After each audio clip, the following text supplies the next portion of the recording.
안녕하세요. 김주인입니다. 지난 주말 정말 바빴습니다. 굵직굵직한 선거 결과들이 들어왔고 또 어떤 건 굉장히 놀랐고 어떤 거는 기대했던 대로 들어와서 여러분께 오늘도 한번 조금 짧게 브리핑을 해드리려고 이렇게 앉았습니다. 먼저 영국 총선 이야기부터 해보겠습니다. 전혀 놀랍지 않았죠. 누구나 노동당이 이길 거라고 생각을 하고 있었거든요. 근데 의석수로 보면은 완전히 압승이긴 한데요. 득표율로 보면은 사실 지난번보다 조금 올랐어요. 이번에 33.7%. 그 대신에 보수당이 굉장히 많이 떨어졌죠. 지난 선거보다 10%포인트 이상 떨어졌으니까 이걸로 굉장히 타격이 컸고요. 그럼에도 불구하고 왜 이렇게 의석수 차이가 많이 나는 것이냐? 바로 영국이 소선거구제를 채택하고 있기 때문입니다. 이런 경우에는 이기는 정당한테 조금 더 유리하게 의석이 가는 경우가 많고요. 한 표만 이겨도 승리를 하기 때문에 이게 좀 묘미도 있고 스릴도 있고 또 어떤 경우에는 굉장히 억울하다라고 할 수도 있죠.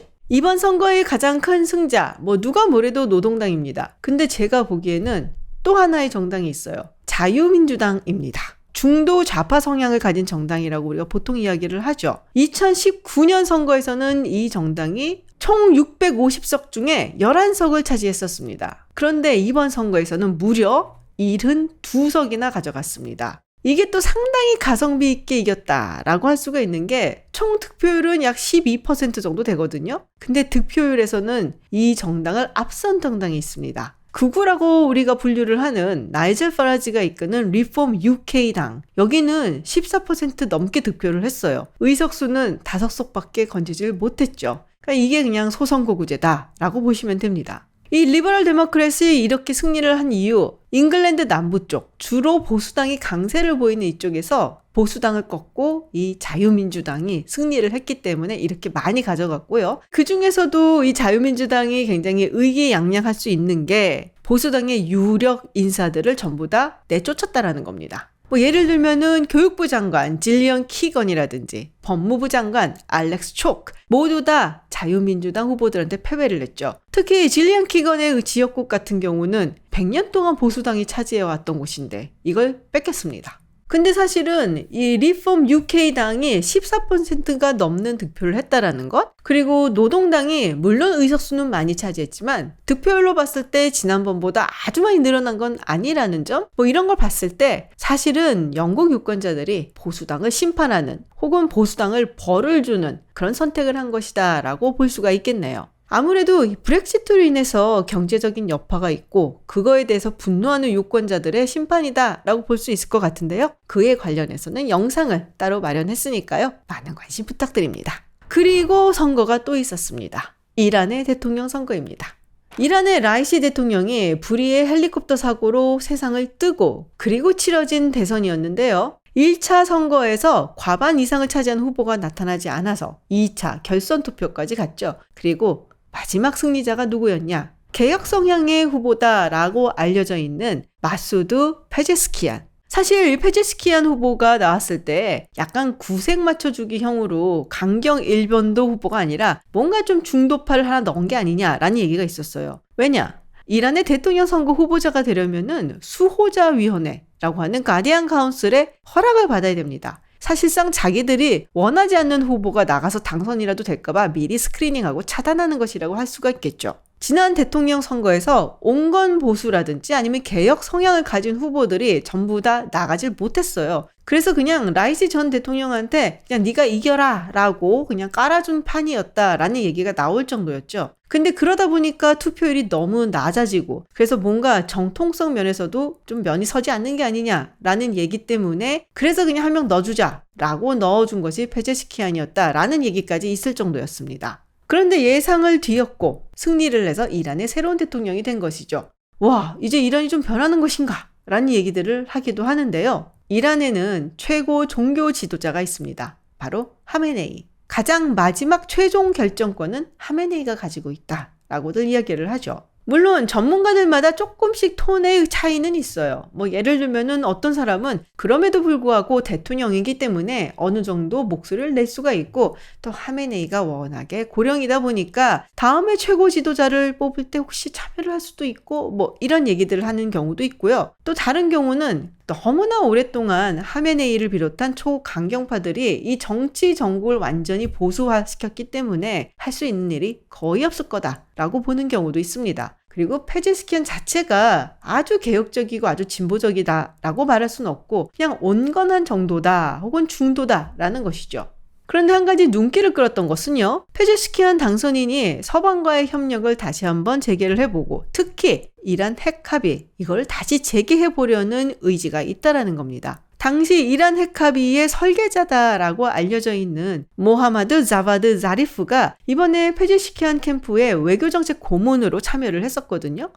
페제시키안이 되면은 뭔가 좀 변화가 있지 않겠냐라는 기대를 했다고도 해요. 그런데 당분간은 미국과 이란 핵 합의는 일어나기 좀 어려워 보입니다. 일단은 미국에서 대통령 선거가 있잖아요. 사실 이 이란 핵 합의를 깨트린 것이 트럼프 전 대통령이었죠.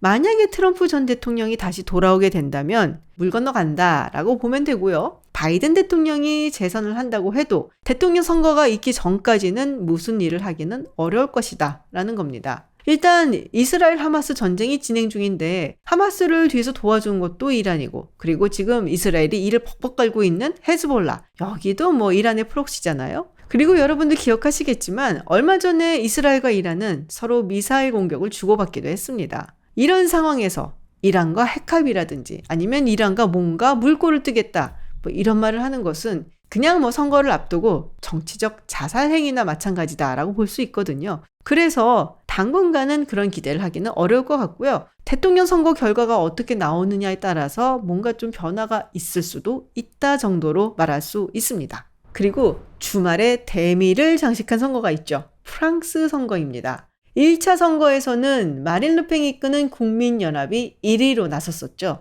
자, 이러면은 국민연합의 정말 젊은 대표죠. 조르당 바르델라가 총리가 되고 2027년에는 마린 르팽이 대통령 되는 건가? 라는 얘기까지 나왔었는데요. 결과는 좌파 연합이 승리를 했습니다. 사실 마린 르펜의 국민연합을 물리치기 위해서 좌파 연합 그리고 마크롱 대통령의 중도 연합이 딜을 한 거죠. 그래서 후보 단일화를 추진을 했었는데요. 그래서 결과가 어떻게 나왔냐? 제가 마지막으로 체크했을 때 프랑스의 좌파연합이 182석, 그리고 마크롱 대통령의 중도연합이 168석, 그리고 국민연합이 143석을 차지를 했습니다. 이렇게 되면 국민연합으로서는 굉장히 원통할 일이죠. 나를 맡겠다고 니네 둘이 손잡았다? 이렇게 치사할 수가. 그런데 문제는 지금 그 어떤 정당도 과반에서는 한참 멀었다라는 겁니다. 이게 총 577석이거든요. 근데 여기서 과반을 차지해야 되니까 적어도 289석은 차지해야 되는데 이 셋 중에 그 어떤 정당도 한참 멀었죠. 보통 과반을 차지하지 못하더라도 이런 경우에는 다수당을 중심으로 해서 정부가 만들어지고 그리고 그 당의 대표가 총리가 되는 이런 수순을 택하기 마련인데요. 외신을 살펴보니까 좌파연합 내부에서도 벌써 균열이 생기고 있다라는 소식입니다.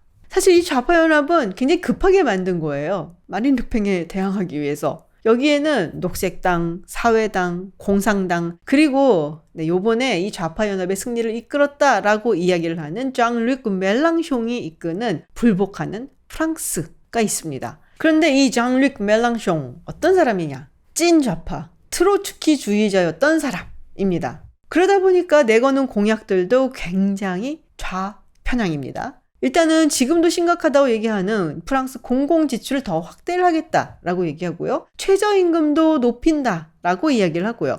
무엇보다도 마크롱 대통령이 정말 정치 생명을 걸고 밀어붙였던 연금 개혁 이것도 이제 다시 손을 본다라는 얘기죠. 원래 이 연금 개혁 안에서 정말 핵심이었던 부분이 나이였어요. 은퇴 나이를 62세에서 64세로 상향 조정을 했었던 거죠. 멜랑숑은 64세로 상향 조정했던 것을 도로 돌려놓는 게 아니라 그보다 더 낮은 60세로 하향 조정을 하겠다라고 나서고 있습니다. 유럽연합에 대해서도 굉장히 회의적이고 나토에 대해서도 아주 비판적이고요. 사실 이런 걸 보면은 국민연합하고 되게 비슷하기는 해요. 사실 좌우를 구분하는 것은 기준이 한 가지는 아니죠. 사회적인 거, 도덕적인 거, 종교적인 게 들어갈 수도 있고요. 그리고 경제적인 기준도 들어가죠. 예를 들어 경제적으로 우파다라고 얘기하면은 기업 친화적이고 작은 정부를 선호하고 그리고 경쟁을 통한 시장 경제를 선호를 하죠. 경제적으로 좌파다라고 얘기를 한다면 반대로 큰 정부를 선호를 하고요. 그리고 분배 법칙에 좀 더 힘을 쓰고요. 그런데 이게 꼭 항상 맞아떨어지고 한 건 아니거든요. 그러다 보니까 경제적인 부분에 있어서는 국민연합, 멜랑숑이 상당히 비슷한 결을 보이는 것이고, 그에 비하면 사실 마크롱 대통령 같은 경우는 오히려 그것보다는 조금 더 경제 우파에 가깝다라고 이야기를 할 수가 있죠. 사실은 이게 어떤 사회냐, 어떤 국가냐에 따라서도 좌우에 대한 평가가 좀 달라질 수도 있고요. 또 맥락에 따라서 또 어떤 기준에서 바라보느냐에 따라서 상대적으로 평가가 갈릴 수도 있습니다. 어쨌든 지금 그 어떤 정당도 과반을 차지하지 못했고 또 거기에 근처에 가지도 못한 상태라서 당분간은 조금 시끄러울 것 같다라는 생각이 들고요. 어떤 결과가 나와도 마크롱 대통령 남은 임기 3년 동안 뭔가를 추진하기는 상당히 어렵겠다라는 생각이 듭니다. 네, 이렇게 주말 내내 숨가쁜 선거 이야기 브리핑을 해봤습니다. 앞으로도 세계에서 일어나고 있는 흥미진진한 이야기 빠르게 여러분께 전달을 해드려야겠다라는 생각이 들 때 또 찾아오겠습니다. 고맙습니다.